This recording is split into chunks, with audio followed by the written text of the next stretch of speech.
पे डाटा कैसे तैयार करें, आज हम देखेंगे इसी से संबंधित जानकारी। जो वेतन पत्रक होता है कर्मचारियों का, इसे हम प्रति माह तैयार करते हैं और तैयार करने के उपरांत प्रति माह 20 से 25 तारीख के मध्य अपने डीडीओ में इसे जमा करते हैं जन शिक्षा केंद्र के माध्यम से। आइए देखते हैं कि जो वेतन पत्रक होता है कर्मचारियों का, इसमें जानकारियों को कैसे अंकित करना है। अब वेतन पत्रक की यदि हम बात करें तो इसमें जानकारी 3 पार्ट में हम दर्ज करते हैं। पहले पार्ट में जो जानकारी होती है कर्मचारी की सामान्य जानकारी होती है। सेकंड पार्ट में कर्मचारी का जो वेतन है वो हम अंकित करते हैं और इसके थर्ड पार्ट में कर्मचारी के वेतन से जो कटौती हो रही है इसकी जानकारी अंकित करके कुल कितना वेतन इन्हें प्राप्त होगा शुद्ध देयक, वो राशि हम इसमें अंकित करते हैं। तो आइए देखते हैं कि इसमें कैसे हमें जानकारी अंकित करना है। जैसे इसके पहले पार्ट की हम बात करें जिसमें कर्मचारी की सामान्य जानकारी होती है, जैसे इसमें हम देखें तो सबसे पहले रहता है क्रमांक। अब यहाँ पर हमें एक बात विशेष रूप से ध्यान रखनी है कि क्रमांक, इस क्रमांक में हमें वरिष्ठता क्रमांक के आधार पर कर्मचारियों के नाम लिखना है, अर्थात जो सबसे वरिष्ठ हो उनका नाम सबसे पहले आए, इसके पश्चात इनसे जो जूनियर हैं उनका नाम आ जाए।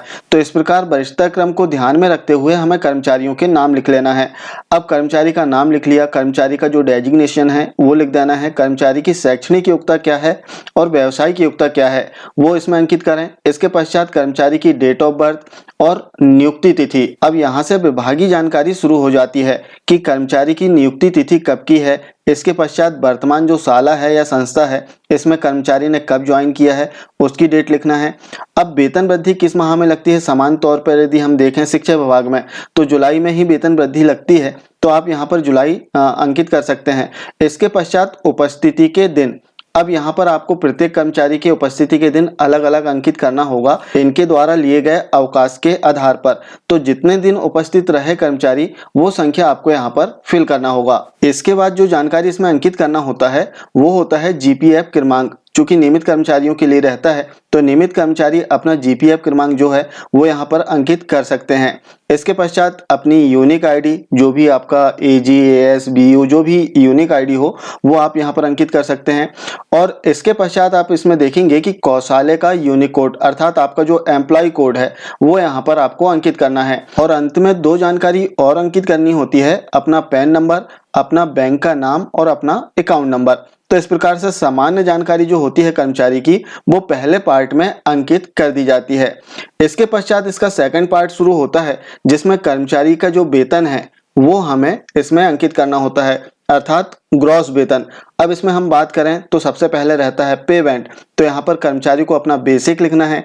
इसके पश्चात ग्रेड पे, यदि कोई कर्मचारी 6 पे ले रहा है तब उनका ग्रेड पे यहाँ पर अंकित करना होगा कि उनका ग्रेड पे कितना है, 2400 है, 3200 है, 3600 है, 4200 है, जो भी ग्रेड पे हो वो यहाँ पर अंकित कर दें। इसके बाद में महंगाई भत्ता आपको लिखना है। अब 7 पे की यदि हम बात करें तो 7 पे में 31% महंगाई भत्ता जो डीए है वो मूल बेसिक पर मिल रहा है, अर्थात आपको जो पे बैंड मिल रहा है इसका 31% आपको महंगाई भत्ता जो डीए है इसमें लिखना होगा। इसके पश्चात मकान भाड़ा, वर्तमान में जो भी एचआरए आपको मिल रहा है वो एचआरए आपको यहाँ पर अंकित करना होगा। एचआरए अंकित कर देने के उपरांत यदि अन्य कोई भत्ता आपको मिल रहे हो उन भत्तों की जानकारी आप यहाँ पर अंकित कर दें, जैसे धुलाई भत्ता यदि मिल रहा है या फिर कहें दिव्यांग भत्ता मिल रहा है। तो इस प्रकार से जो भी भत्ते आपको मिल रहे हो वो आप नीचे कॉलम में अंकित कर सकते हैं। इतनी जानकारी अंकित कर देने के उपरांत अब सभी का आपको टोटल करना होगा। जो भी अमाउंट है इन सभी राशियों का टोटल करके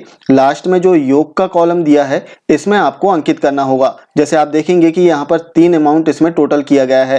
पहला पे बैंड है, दूसरा इसमें डीए है और तीसरा एचआरए। इसमें अन्य किसी प्रकार के जो भत्ते हैं इन्हें प्राप्त नहीं थे तो 0 कर दिया गया है। तो केवल 3 अमाउंट इसमें ऐड करके जो योग का कॉलम दिया है इसमें आपको अंकित कर देना है। अब यदि इसके तीसरे पार्ट की हम बात करें तो इसमें कर्मचारियों के वेतन से जो कटौती हुई है, जो डिडक्शन हुआ है, इसकी जानकारी इसमें अंकित करना होता है। जिसमें सबसे पहले आप देखेंगे एनपीएस लिखा हुआ है। तो यहाँ पर कर्मचारियों के पे बैंड, ग्रेड पे और महंगाई इन तीनों का टोटल जितना होगा इसकी 10% राशि एनपीएस में अंकित कर देना है। इसके पश्चात सामान्य भविष्य निधि अर्थात जो नियमित कर्मचारी हैं जिनका जीपीएफ कटौती हो रही है, जितनी जीपीएफ कटौती हुई है वो यहाँ पर अंकित करें। इसके बाद में आप देखेंगे कि यदि जीपीएफ अग्रिम है तो इसकी आप राशि यहाँ पर ऐड कर सकते हैं।